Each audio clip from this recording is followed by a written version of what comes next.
राहुल गांधी ने जिस दिन चुनाव आयोग के खिलाफ एक प्रेस कॉन्फ्रेंस कर संगीन आरोप लगाए थे वोट चोरी के, तब 3 पत्रकारों ने उस प्रेस कॉन्फ्रेंस में राहुल गांधी से तगड़े सवाल किए थे और सवाल इतने तगड़े थे कि राहुल गांधी उन 3 सवालों में से एक का भी जवाब नहीं दे पाए थे।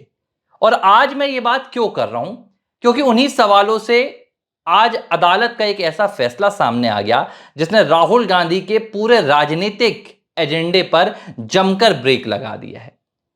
अदालत के इस फैसले ने राहुल गांधी की असलियत को भी सामने ला दिया है और राहुल गांधी की साजिश का भी खुलासा कर दिया है। फैसला क्या है वो मैं आपको बताता हूं, लेकिन उससे पहले यह बताऊंगा कि वो सवाल कौन से थे।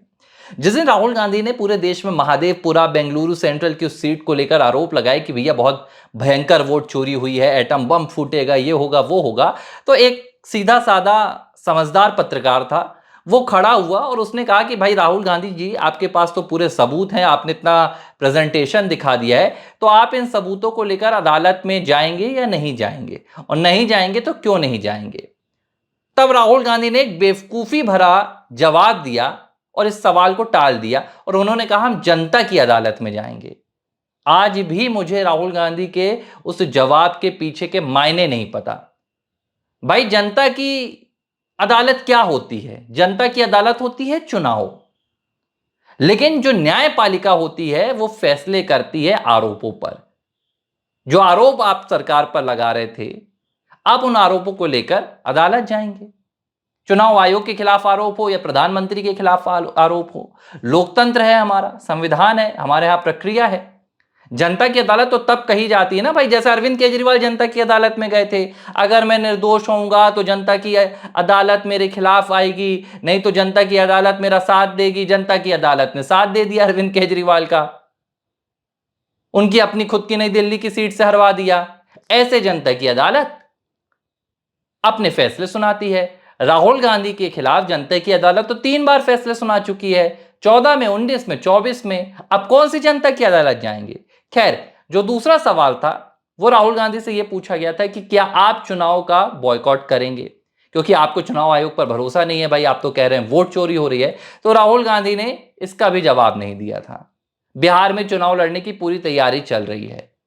अब यह कैसा आरोप था कि भाई अंपायर पर मुझे भरोसा नहीं है लेकिन मैं मैच खेलूंगा? तो क्यों खेलेंगे मैच?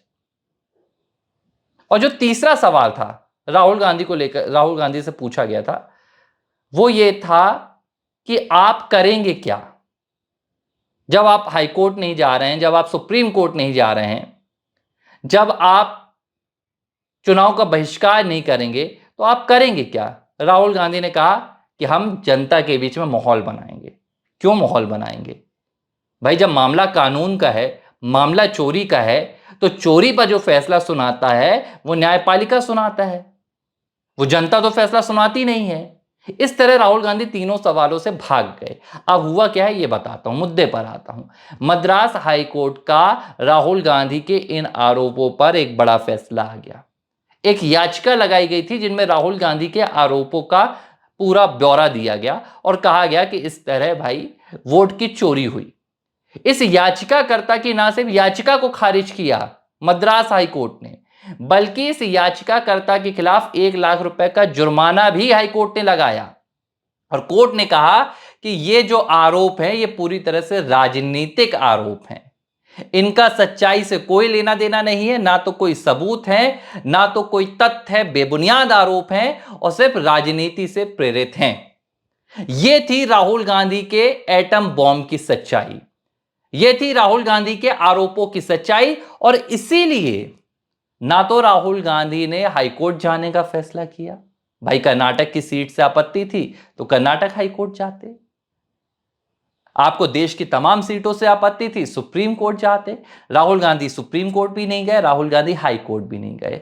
राहुल गांधी ने शपथ पत्र भी नहीं लिखा था, क्योंकि राहुल गांधी को पता था शपथ पत्र में दस्तखत होते ही राहुल गांधी नप जाएंगे, तो उन्होंने वो भी टाल दिया। और चुनाव बहिष्कार भी नहीं करेंगे।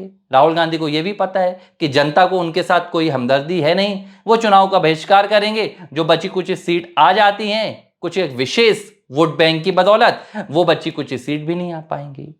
तो ये है राहुल गांधी के पूरे आरोपों की सच्चाई, जो अदालत ने 4 लाइन के एक अपने आदेश पे सुना दी, मद्रास हाईकोर्ट ने। अब हाईकोर्ट अगर यह आदेश दे रही है तो इसका सीधा सा मतलब है कि अगर इन याचिका को लेकर राहुल गांधी भी अदालत पहुंचते तो आदेश वही होता। भाई जाहिर सी बात है, क्योंकि आरोप तो वही है। तो यह बात तो तय हो गई अब कि राहुल गांधी का ये जो वोट चोरी वाला पूरा देश में अराजकता फैलाने का कॉन्सेप्ट था, ये खत्म हो चुका है।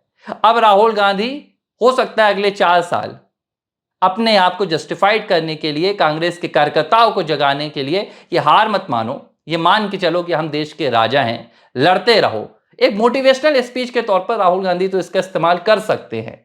लेकिन वो अब मोटिवेशनल स्पीच के तौर पर भी इस्तेमाल नहीं हो रहा, क्योंकि उपराष्ट्रपति चुनाव के नतीजों ने तो यह भी बता दिया कि वोट चोरी तो कांग्रेस के खुद भीतर हो गई, इंडिया अलायंस के भीतर हो गई। 15 सांसदों ने राहुल गांधी के वोट चुरा लिए।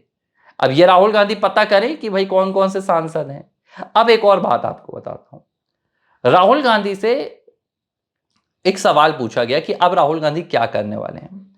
तो राहुल गांधी ने कहा कि अब एक ऐसा हाइड्रोजन बम फोड़ने वाला हूं मैं, हाइड्रोजन धमाका करने वाला हूं जो पूरे देश में आग की तरह फैलेगा, एक मैसिव एक्सप्लोड होगा। राहुल गांधी के इन बयानों को आप थोड़ा सा समझदारी से सुनेंगे तो उन्होंने एक और बात की कि मैं देश के युवाओं से कहना चाहता हूं। यह आज का बयान है। अब यह इत्तेफाक नहीं हो सकता है कि जिस वक्त राहुल गांधी आग जैसे शब्दों का इस्तेमाल पूरे देश में फैलाने की बात कर रहे हैं, हाइड्रोजन बम फोड़ने की बात कर रहे हैं, विस्फोटक धमाका करने की बात कर रहे हैं और युवाओं को सीधे तौर पर संबोधित कर रहे हैं, तो भाई बगल के पड़ोस में नेपाल में युवाओं ने जो पूरा आंदोलन खड़ा किया और वहां तख्त पलट किया, तो क्या राहुल गांधी देश के युवाओं को भी ऐसी किसी अराजकता में शामिल होने का न्योता दे रहे हैं, उन्हें भड़काने की कोशिश कर रहे हैं, उनका माइंड ब्रेन वॉश करने की कोशिश कर रहे हैं? क्योंकि यह इत्तेफाक नहीं हो सकता है। कल तक तो राहुल गांधी ऐसे युवाओं को लेकर संबोधित नहीं करते थे, देश को संबोधित करते थे। आज राहुल गांधी के शब्द बदले बदले लग रहे हैं। राहुल गांधी कह रहे कि मैं देश के युवाओं से कहना चाहता हूं। इस तरह राहुल गांधी पूरे देश में झूठ की राजनीति कर रहे हैं, संवैधानिक संस्थानों को कटघरे में तो खड़ा कर रहे हैं, लेकिन खुद अदालत के कटघरे में खड़ा होने से बच रहे हैं, क्योंकि उन्हें पता है कि अगर वो अदालत पहुंचेंगे तो जो पूरा उन्होंने झूठ का सिगुफा 1 महीने से तैयार किया है वो चंद लाइनों में सिमट कर रह जाएगा। और अब राहुल गांधी आखिरी कोशिश कर रहे हैं कि अब ना तो अदालत से उम्मीद है, ना तो अब जनता के अदालत से उम्मीद है, यानी कि चुनाव से उम्मीद है। तो आखिरी कोशिश है कि झूठ इतना फैलाओ कि देश की जनता आक्रोशित हो जाए, युवाओं का ब्रेन वॉश करो, युवाओं के मन में यह बात डालो कि भाई जो सरकार है वो आपकी चुनी हुई नहीं है। लेकिन कहानी कहां बिगड़ रही है राहुल गांधी की? कहानी यहां बिगड़ रही है, एक उदाहरण आपको देता हूं कि 15 लोग बैठे हुए हैं। राहुल गांधी इन 15 लोगों से कह रहे हैं कि ये सरकार जनता के द्वारा चुनी गई नहीं है, इस सरकार ने वोट की चोरी की है। और बात यह है कि इन्हीं 15 लोगों ने सरकार को वोट देकर चुना है। तो ये 15 लोग आक्रोशित क्यों होंगे? ये 15 लोग राहुल गांधी की बात को क्यों मानेंगे? क्योंकि सच तो इन्हें पता है, देश में भी आज यही हालात है। देखिए, नरेंद्र मोदी सरकार लगातार तीसरी बार चुनकर आई है। इस देश की जनता ने इस सरकार को चुना है, तो देश की जनता जानती है कि भाई हमने जिसे वोट दिया था आज वो सत्ता में है। जिस दिन यह एहसास होता कि हमने जिसे वोट दिया था वो सत्ता में नहीं है, तो शायद आज हालात कुछ और होते। लेकिन आज अगर हालात सरकार के पक्ष में है, जनता, कितने भी जनता को आक्रोशित करने की कोशिश की जा रही है, लेकिन जनता जरा भी विपक्ष के साथ तालमेल नहीं बिठा रही है, विपक्ष की आवाज नहीं बन रही है, विपक्ष के साथ कदम ताल नहीं कर रही है, तो सीधा सा एक संदेश है कि जनता ने विपक्ष को खारिज कर दिया है। और अब अदालत से भी याचिका खारिज हो गई है, तो अब बस राहुल गांधी कौन सा नया मुद्दा जल्द लेकर आने वाले हैं, बस उसकी देर है। वोट चोरी का मुद्दा भी अब राहुल गांधी के ठंडे बस्ते में जाकर खत्म हो जाने वाला है, ये बात तय हो गई है। ABC हिंदी न्यूज, आज ही जुड़िए हर खबर के साथ।